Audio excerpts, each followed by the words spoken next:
The flames crackled and hissed as they devoured the small cabin, orange tongues licking hungrily at the night sky. Through the smoke and chaos, two small hands clawed desperately at the wooden floorboards beneath the burning kitchen. The hands were bloodied, trembling with terror and the effort of staying hidden in the narrow space between the floor joists. "Please, don't pull us out," came a whispered, desperate voice from the darkness below. "They already killed Mommy." A massive silhouette appeared against the wall of flames. Ethan Miller, 32 years old and weathered by a hard life on the Wyoming frontier, kicked down what remained of the cabin door. Smoke billowed around his tall frame as he shouted into the inferno. "Where are you girls? I'm here to help." From beneath the floorboards came a terrified response that cut through his heart like a blade. "No, you're one of them. Stay away." Ethan dropped to his knees, tearing at the burning planks with his bare hands, ignoring the searing heat that blistered his skin. Somewhere in this hell were two innocent children who had already witnessed more horror than any child should ever see. And somehow, he had to convince them that not all men were monsters. But that was 3 days ago.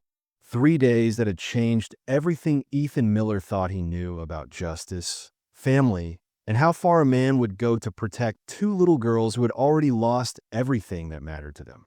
3 days earlier, life on the Miller Ranch had followed its usual rhythm. Ethan woke before dawn, as he had every day for the past 5 years since establishing his spread in the rolling hills outside Sweetwater Springs. He pulled on his worn boots, splashed cold water on his face, and stepped out into the crisp Wyoming morning to begin another day of the endless work that came with running a successful cattle operation.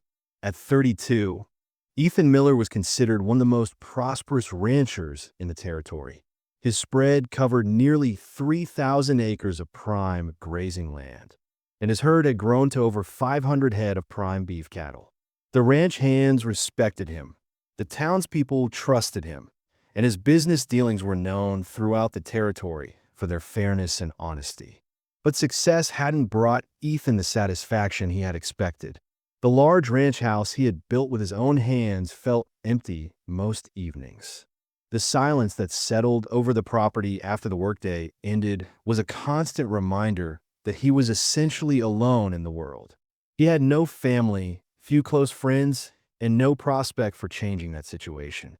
The war had taken too much out of him, left him too wary of forming deep connections with people who might be lost. His nearest neighbors were the Bennetts, who owned a small homestead about 2 miles to the east. Isabella Bennett was a 28-year-old widow who had been left to raise her twin daughters alone after her husband died in a mining accident the previous year. The girls, Hazel and Ivy, were 7 years old and inseparable.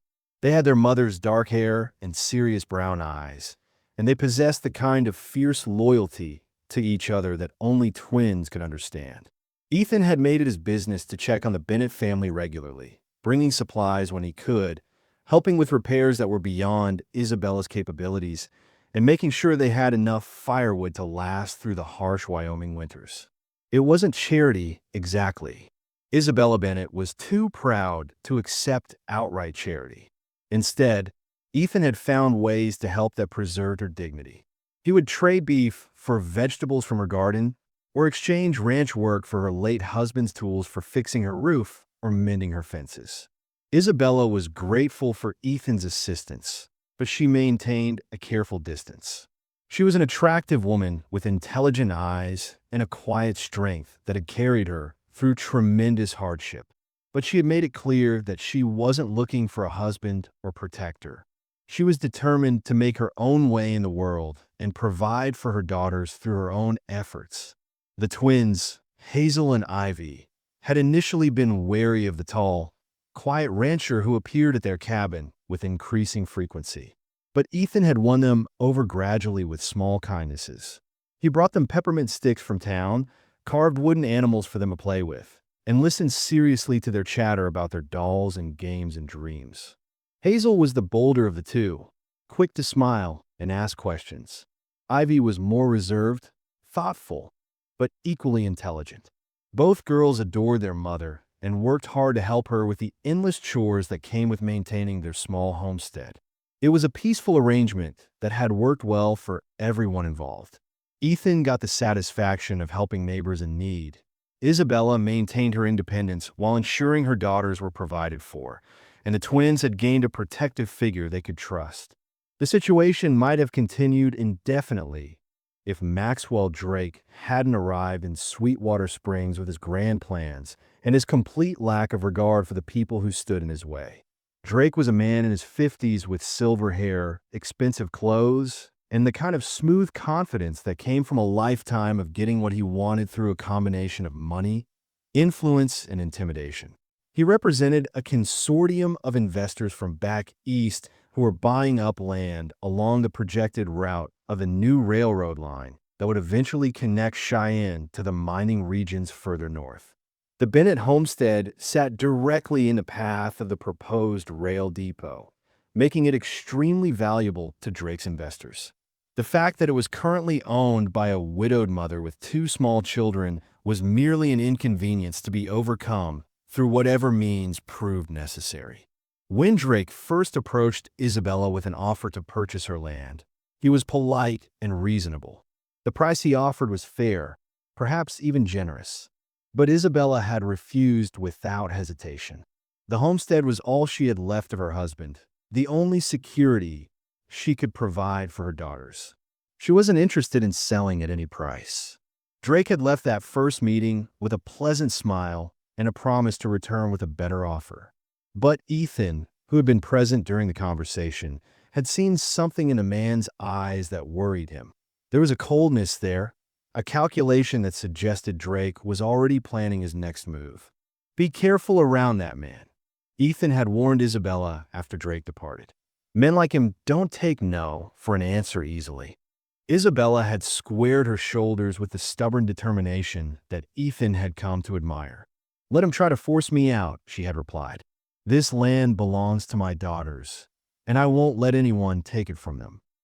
Those words would prove to be both prophetic and tragically naive, because Maxwell Drake had no intention of letting a stubborn widow stand between him and a fortune in railroad money. And he had resources at his disposal that Isabella Bennett couldn't even imagine. The stage was set for a confrontation that would test every principle Ethan Miller claimed to believe in. And somewhere in the growing tension between greed and justice, 2 innocent 7-year-old girls played with their dolls, completely unaware that their world was about to be shattered in ways that would haunt them forever. But Ethan Miller didn't know that yet.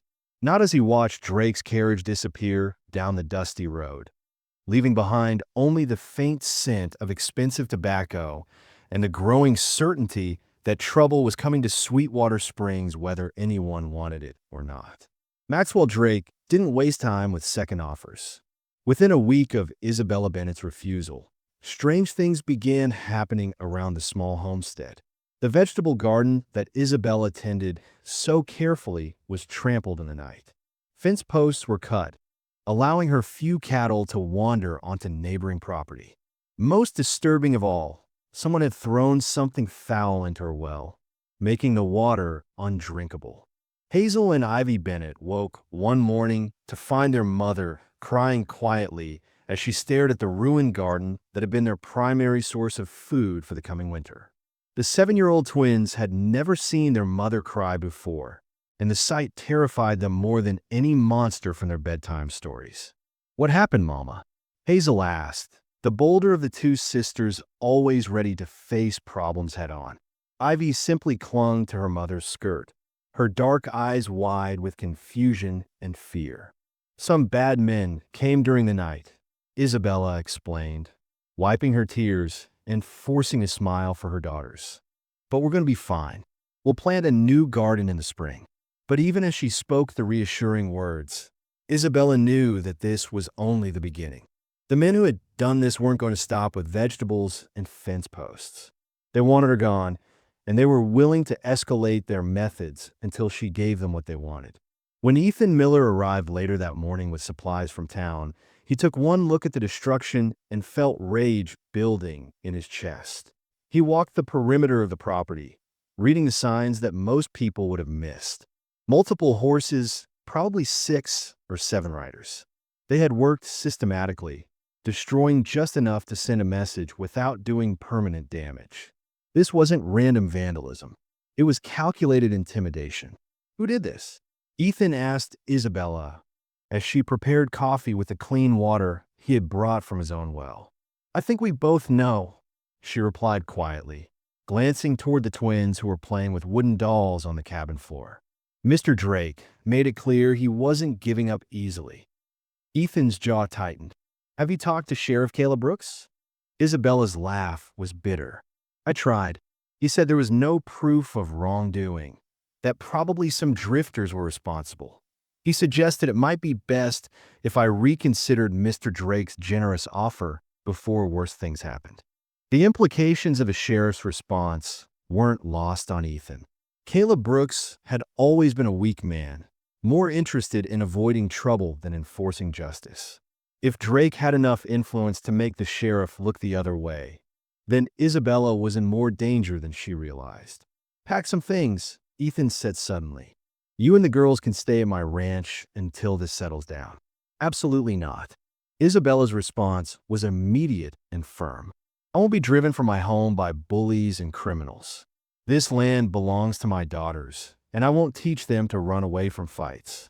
Ethan understood her pride, but he also understood the kind of men they were dealing with.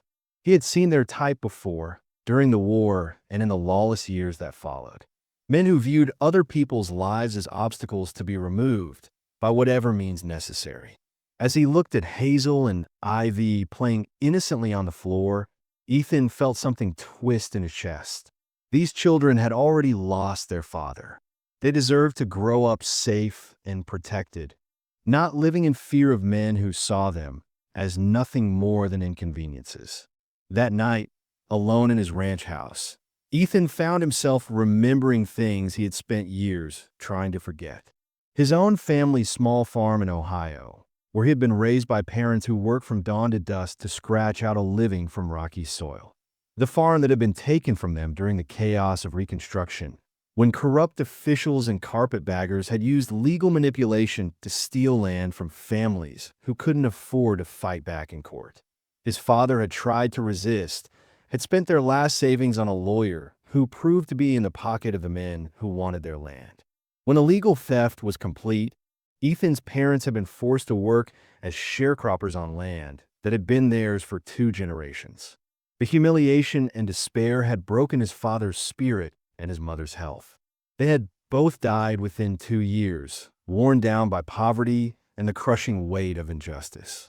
Ethan had been 16 when he buried his parents in the small cemetery behind the church they had attended faithfully all their lives. Standing beside their graves, he had made a vow that still burned in his heart 15 years later. Never again would he stand by and watch innocent people suffer while powerful men took what didn't belong to them. Never again would he choose safety over doing what was right. The war had given him skills and experience that most men would never want to possess. He had learned to track enemies through hostile territory, to move silently in darkness, to read the signs that meant danger was approaching. He had also learned to kill when killing was necessary to protect the innocent. After the war ended, Ethan had drifted west, looking for a place where he could start over and leave the violence behind. He had found that place in Wyoming territory, building his ranch through honest work and fair dealing. For 5 years, he had managed to live peacefully, avoiding the kind of conflicts that had once defined his existence. But watching Hazel and Ivy Bennett play with their dolls while their mother struggled to hide her fear from them, Ethan realized that his peaceful days were about to end.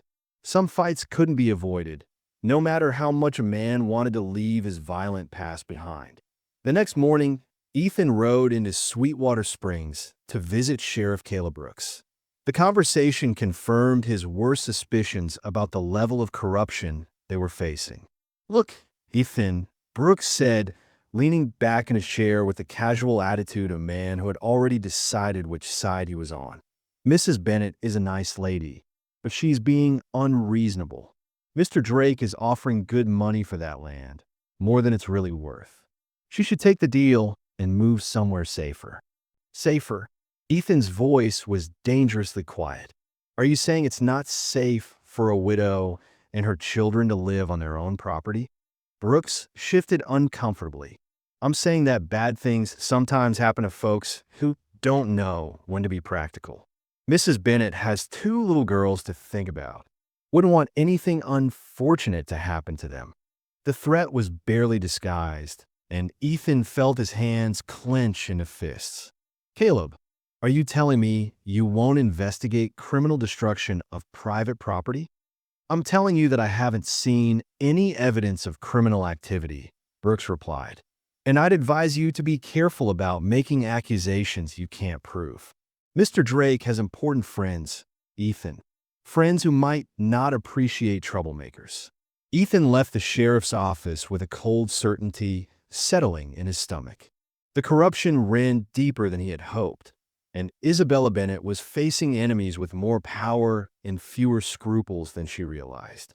That afternoon, he rode to the Bennett homestead to find Isabella teaching her daughters to read from a worn Bible. The scene was so peaceful and normal that it made what Ethan had to tell her even more difficult. The sheriff won't help, he said simply, not wanting to soften the blow. Brooks has been bought, or at least intimidated into looking the other way. Isabella's face went pale, but her voice remained steady. Then we'll handle this ourselves. Isabella, you don't understand what you're up against, Ethan said urgently. Drake has money, legal connections, and men who will do whatever he pays them to do. This isn't just about pressuring you to sell anymore. They're going to escalate until you have no choice. Hazel looked up from her reading, sensing the tension in the adult conversation. Is someone trying to hurt us, Mama? Isabella forced a smile for her daughter. Some men want to buy our land, sweetheart. But this is our home, and we're not leaving. Ivy, who rarely spoke to anyone outside the family, tugged on Ethan's coat sleeve.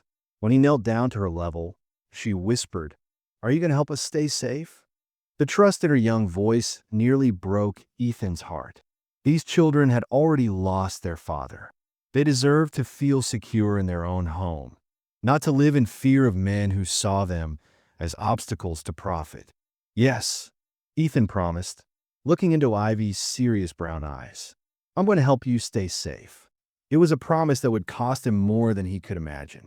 But as he looked at the two innocent faces staring up at him with complete faith in his ability to protect them, Ethan Miller knew he would pay any price necessary to keep that promise. That evening, as darkness settled over the territory, Ethan began planning for a war he had hoped never to fight again. Because somewhere in the distance, Maxwell Drake was making his own plans, and Ethan had a sinking feeling that the worst was yet to come. The next morning would bring new challenges, new threats, and the beginning of a conflict that would test everything Ethan believed about right and wrong. But tonight, as he cleaned his weapons and checked his ammunition, Ethan Miller was simply a man preparing to protect two little girls who had already suffered enough loss for one lifetime. In the Bennett cabin, Isabella tucked Hazel and Ivy into the bed they shared, kissing them goodnight and assuring them that everything would be fine. But as she sat by the dying fire, listening to the wind howl around their small home, Isabella Bennett couldn't shake the feeling that their peaceful life was about to end forever. The harassment began at dawn. Ethan watched from his kitchen window as three riders circled the Bennett homestead like vultures, their horses trampling Isabella's vegetable garden into mud. The twins' frightened faces appeared briefly at their bedroom window before Isabella pulled them back inside. "Bastards," Ethan muttered, reaching for his rifle. But even as his fingers closed around the cold metal, he knew bullets wouldn't solve this. Drake was too smart for direct confrontation. He wanted Ethan to make the first move, to become the aggressor in the eyes of the law. By noon, the psychological warfare had intensified. Drake's men shot the Bennett's chickens one by one, leaving the carcasses scattered across the yard. They chopped down the fence posts Isabella's husband had built with his own hands, then rode away laughing as the cattle wandered onto neighboring properties. Ethan found Isabella that evening sitting on her porch steps, watching Hazel and Ivy try to repair their broken toy wagon with determination that broke his heart. The 7-year-olds worked in focused silence, their small faces already showing signs of the strain. "They're trying to make us give up," Isabella said without looking up. "Every day it gets worse." "I know." Ethan settled beside her, careful to maintain proper distance. "But running won't stop them. They'll just do this to the next family." Isabella's laugh held no humor. Easy words from a man who doesn't have children to protect. The accusation stung because it was true. Ethan watched Hazel whisper something to Ivy, who nodded seriously before continuing their repair work. These girls had already seen more hardship than most grown men. "You're right," he admitted. "I don't understand what it's like to have someone depend on you that completely. But I understand what it's like to lose everything to men like Drake." That night, Ethan couldn't sleep. He paced his ranch house, remembering his parents' defeat, their gradual surrender to forces beyond their control. His father had died, believing the system would protect honest people. His mother had died, knowing better. At first light, Ethan made his decision. He arrived at the Bennett homestead to find Isabella teaching the twins to recognize dangerous riders by the sound of their horses. Hazel listened intently while Ivy practiced the hiding signals Ethan had taught them the week before. "I'm not leaving," Ethan announced. "Whatever comes, we face it together." Isabella stood slowly, studying his face. "This isn't your fight, Ethan. The hell it isn't." He gestured toward the twins, who were watching their conversation with worried eyes. "Look at them, Isabella. They're learning to live in fear. That's not childhood, that's survival training." Hazel stepped forward, her small chin raised defiantly. "We're not scared of the bad men anymore, Mr. Ethan. Ivy and I decided we're going to be brave like Mama." The simple declaration hit Ethan like a physical blow. These children had already sacrificed their innocence to circumstances beyond their control. The least he could do was sacrifice his safety for theirs. "Then we'll be brave together," he said. 3 days later, Drake arrived with official papers and a cold smile. Sheriff Caleb Brooks accompanied him, his badge gleaming in the afternoon sun like a mockery of justice. "Final notice, Mrs. Bennett," Drake announced, dismounting with theatrical ceremony. 24 hours to vacate the premises voluntarily, or we'll remove you by force." Isabella emerged from the cabin with quiet dignity, the twins flanking her like small sentries. "This is our home, Mr. Drake. My husband died working this land." "Your husband's debts died with him," Drake replied smoothly. "The bank requires immediate settlement. Surely you understand business, Mrs. Bennett." Ethan stepped from behind the barn, rifle held casually but ready. "I understand business just fine, Drake. Also understand murder." Sheriff Caleb Brooks's hand moved toward his weapon. "That's a serious accusation, Miller. Got serious proof to back it up." Ethan's voice carried the quiet authority of a man who had made peace with consequences. "Question is whether you want to be remembered as a lawman or an accomplice." Drake's mask slipped for just a moment, revealing the ruthless calculation beneath. 24 hours, Mrs. Bennett. After that, whatever happens, well, accidents occurred during evictions. As the corrupt officials rode away, Hazel tugged on Ethan's coat.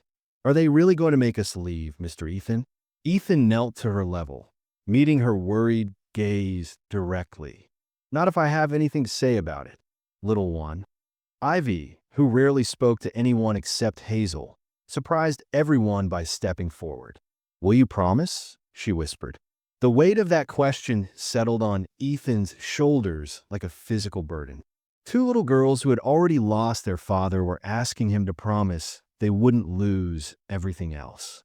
He thought of his parents, of all the promises broken by circumstances beyond anyone's control.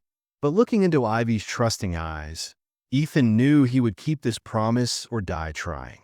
"I promise," he said simply. That evening, as storm clouds gathered on the horizon, Ethan made his final preparations. He cleaned his weapons with methodical precision, checked ammunition supplies, and wrote letters to be delivered if he didn't survive the coming confrontation. The last letter was addressed to the territorial governor, detailing Drake's crimes and requesting federal intervention. Whatever happened tomorrow, the truth would survive. As darkness fell, Ethan watched the Bennett cabin from his position in the barn. Through the windows, he could see Isabella tucking the twins in a bed, probably telling them the same bedtime story she told every night about brave princesses who saved their kingdoms. Tomorrow, those princesses would need a night. Ethan Miller had spent 32 years avoiding the kind of fight that destroyed his family. But some fights chose you, and some promises were worth dying for. The storm was coming. The acrid smell of burning would pierce the Wyoming night as Isabella Bennett jolted awake to orange light dancing across her cabin walls. Smoke curled beneath her bedroom door like ghostly fingers, and her heart hammered against her ribs as reality crashed over her. This wasn't an accident. Hazel, Ivy, she burst from her room to find flames already consuming the kitchen, spreading with unnatural speed across the oil-soaked floors. Her 7-year-old twins stood frozen in their nightgowns, clutching each other in the living room as burning embers rained from the ceiling. "Mama!" Hazel cried, her face streaked with soot and tears. Isabella swept both girls into her arms, mind racing through Ethan's emergency instructions. The front door, blocked by walls of flame. The back door, she could hear men's voices, waiting. Only one option remained. "Remember what Mr. Ethan taught you," she whispered urgently, carrying them toward the loose floorboards near the stone hearth. "Hide, and don't come out no matter what you hear." With shaking hands, she pried up the boards Ethan had secretly modified weeks ago. The narrow crawl space beneath was just large enough for 2 small bodies. Hazel understood immediately, but Ivy whimpered in terror. "I'm scared, Mama." "Be brave for Ivy," Isabella told Hazel, kissing both their foreheads. "Stay quiet. Stay together. Don't trust anyone except Mr. Ethan." As the twins disappeared into the darkness below, Isabella repositioned the boards and scattered broken pottery over them. A ceiling beam crashed behind her, sending sparks cascading across the room. The cabin door exploded inward. 3 men entered with guns drawn, not to rescue, but to ensure no one escaped alive. "Where are the brats?" demanded Jackie Brooks, Sheriff Caleb Brooks's brutal cousin. Isabella stood defiantly between the men and her hidden daughters. "They're not here. I sent them to town this morning." Jackie Brooks backhanded her, sending her sprawling across the burning floorboards. "Don't lie to me, woman. We saw them through the window." Beneath the floor, Hazel clamped her hand over Ivy's mouth, both girls trembling as they heard their mother's cry of pain. Through the narrow gaps between boards, they could see men's boots circling, searching. "Tear this place apart," Jackie Brooks ordered. "Check every room, every corner." Isabella dragged herself upright, blood trickling from her split lip.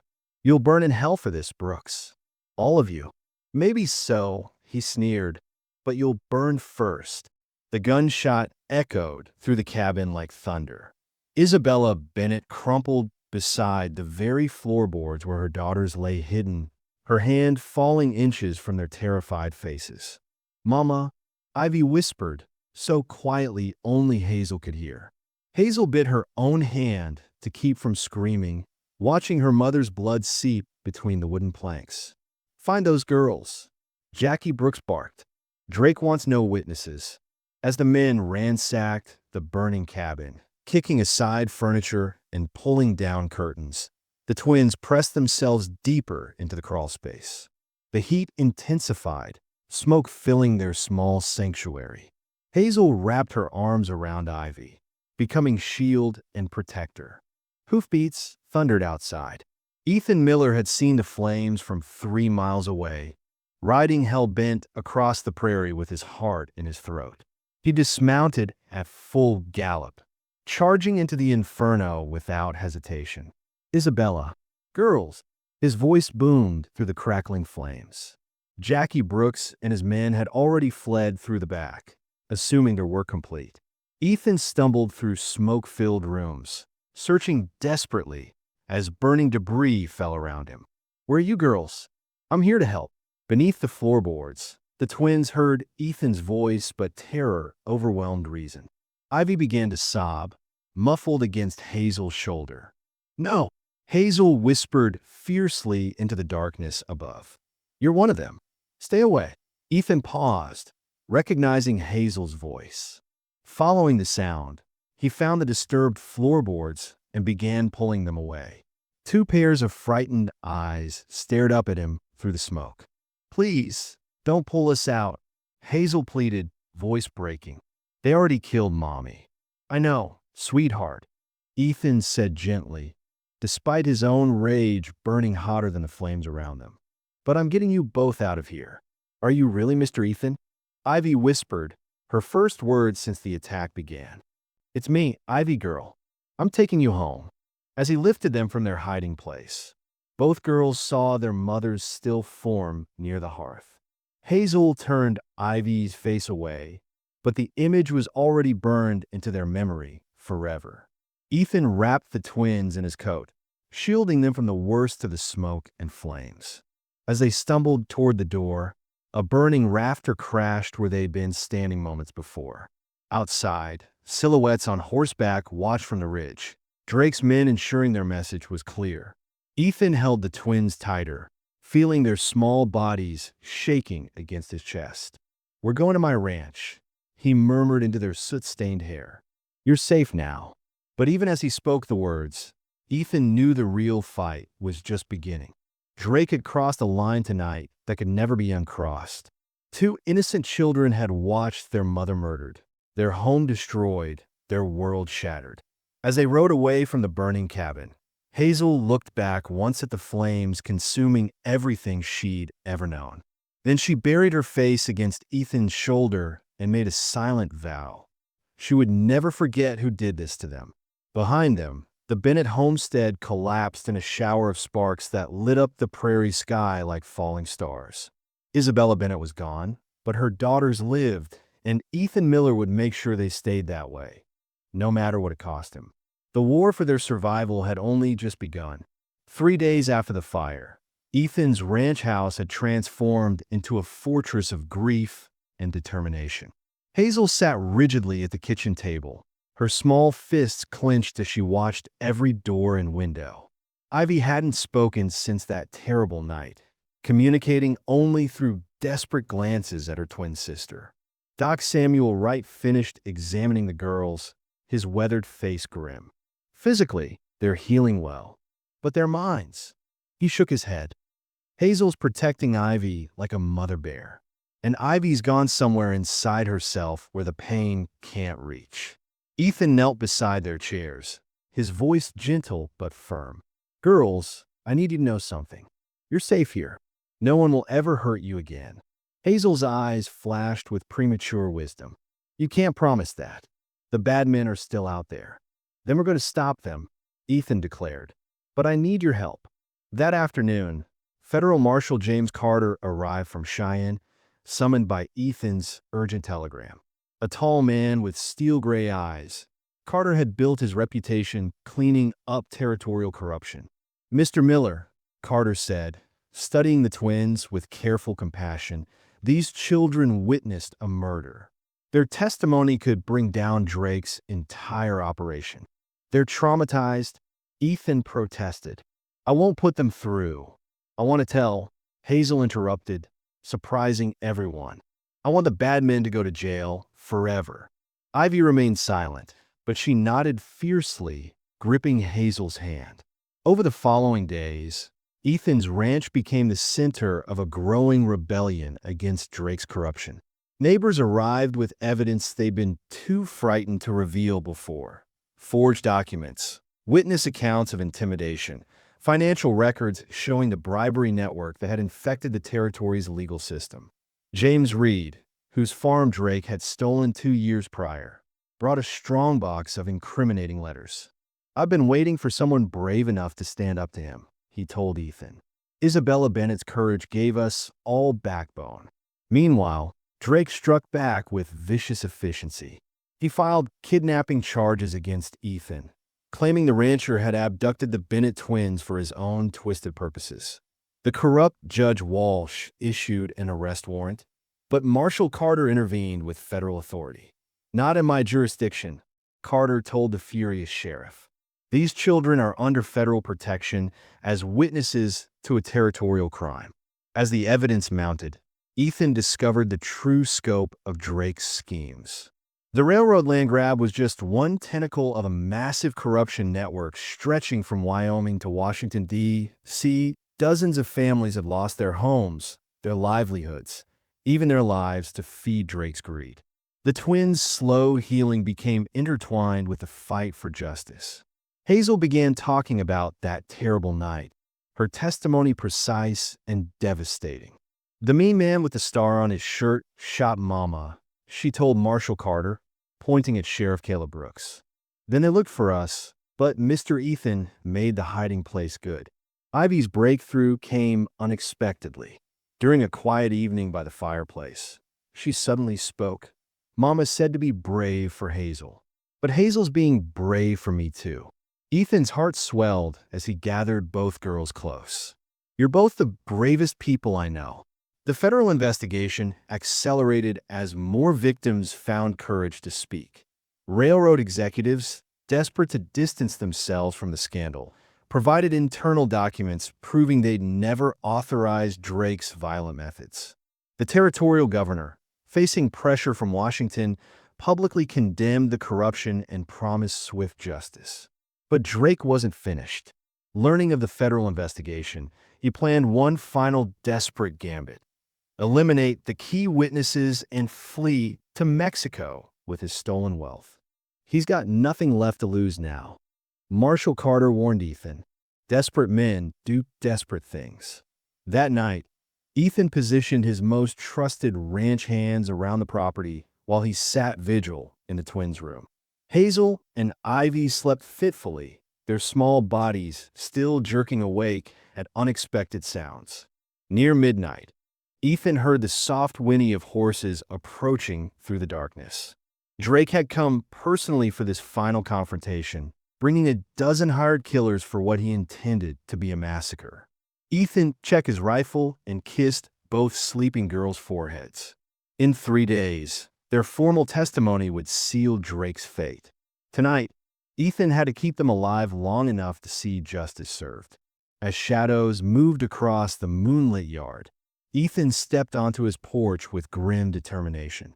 Behind him, Hazel stirred awake, sensing danger even in sleep. "Mr. Ethan," she whispered. "Stay with Ivy," he replied softly. "Remember what I taught you. No matter what happens, you keep her safe." The yard exploded into gunfire as Drake's men charged the ranch house. Ethan dove for cover as bullets splintered the porch railing above his head. Inside, Hazel shook Ivy awake and pulled her toward their practiced hiding spot. Ethan had learned from Isabella's sacrifice that preparation meant survival. "The law has spoken," Ethan muttered, returning fire. "But can two little girls who lost everything ever truly heal?" Tonight would determine if justice was more than just a word. The gunfight lasted 12 minutes, but felt like a lifetime. When the smoke cleared and Drake lay bleeding in Ethan's yard, his hired killers scattered like leaves before a storm. Marshal Carter arrived with federal reinforcements just as the last shots echoed across the prairie, finding Ethan wounded but alive, still standing guard over the ranch house where two little girls had learned to hide from monsters. "It's over," Carter announced, slapping shackles on the dying Drake. "Your corruption network is finished." Drake's last words were a wheeze of defiance. "You think you've won? There are always more like me." "Maybe," Ethan replied, pressing a bloody hand to his shoulder wound. "But there are more like us too." 6 months later, autumn sunlight streamed through the kitchen windows of Ethan's ranch as Hazel carefully measured flour into a mixing bowl. Her serious 7-year-old face was dusted with white powder, and she supervised Ivy's egg-cracking technique with protective intensity. Not so hard. Ivy Bird, Hazel instructed gently. Mr. Ethan likes his biscuits without shell pieces. Ivy giggled, a sound that had once seemed lost forever, and tried again with deliberate care. The kitchen filled with a warm sense of baking bread and brewing coffee, replacing the acrid memories of smoke and fear. Ethan entered from his morning chores, pausing in the doorway to marvel at the transformation. His once silent ranch house now buzzed with children's chatter, scattered toys, and a constant negotiation of two growing girls learning to be children again. "How are my kitchen assistants this morning?" he asked, ruffling both their hair. "Hazel's teaching me fractions," Ivy announced proudly, her voice clear and strong. "1/2 cup flour, 1/4 cup sugar. Math is everywhere." The legal resolution had come swiftly once the federal government intervened. Judge Walsh and Sheriff Caleb Brooks faced life imprisonment alongside Drake. The territorial governor appointed honest replacements, and Ethan's formal adoption of Hazel and Ivy was approved with unprecedented community support. The Bennett homestead had been rebuilt on its original foundation, but Ethan left the decision to the twins. "That land is yours," he'd explained. "When you're older, you can choose what to do with it." Hazel had looked at Ivy, then back at Ethan with startling maturity. "We choose to stay with you. Mama would want us to be happy." Their trauma hadn't disappeared. Nightmares still came, and sudden loud noises could send Ivy scrambling for Hazel's protection. But love had proven stronger than fear, and security had allowed healing to begin. Doc Samuel Wright marveled at their progress during monthly visits. "I've seen grown men never recover from less," he told Ethan privately. "Those girls have something special.